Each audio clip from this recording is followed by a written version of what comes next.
Let's take a look at one last example. What if we had this diester, and it's a diethyl ester, and we treat it with sodium ethoxide, and we just saw what was going to happen. What product can you get?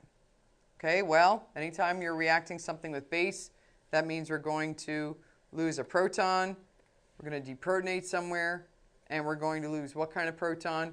We're going to lose an alpha proton. We're going to deprotonate the alpha carbon.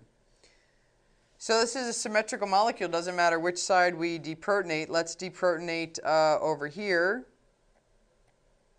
We could do that. Okay, there's our alpha carbon. That's our nucleophile.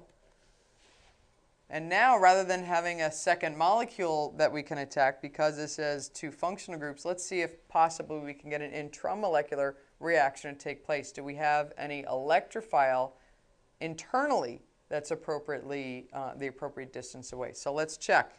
If this is our first carbon, this is 1, 2, 3, 4, 5 atoms away from a carbonyl, which is electrophilic. So would forming a 5-membered ring be a favorable ring to form? Absolutely. 5 and 6-membered rings are the ones that we're always going to be looking for. So what we could do is we can draw a nice 5-membered ring.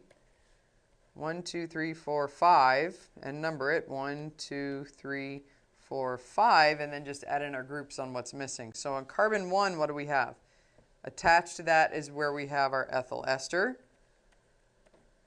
because carbon 1 was the alpha carbon, so it should be alpha to a carbonyl.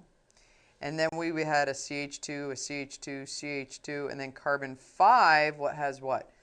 It has the new bond to carbon 1, of course. Here we can show it as the bond that we're imagining forming. So it has the new bond to carbon 1. And what else does carbon 5 have? It has an O ethyl, and it has an O minus. So that's what we would get as one of our intermediates after we deprotonated and attacked. All right, we can imagine this attacking and breaking the pi bond up. And where do we go from here? Well, this looks like a charged tetrahedral intermediate. And so we're going to have this collapse with our 2 arrows. Our O minus comes down, kicks off our leaving group. And we end up forming a ring that still has that same pattern of a beta keto ester that we expect for a Claisen. An intramolecular Claisen condensation has its own name. It's called a Dieckmann reaction.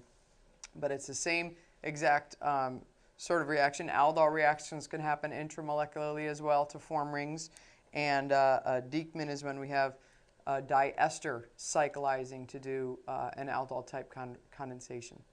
So this wraps it up for part 1 of our enols and enolates discussion, and we'll continue the discussion looking at some different types of species, different types of electrophiles that enols and enolates can react with next. Thanks for visiting Educator.com.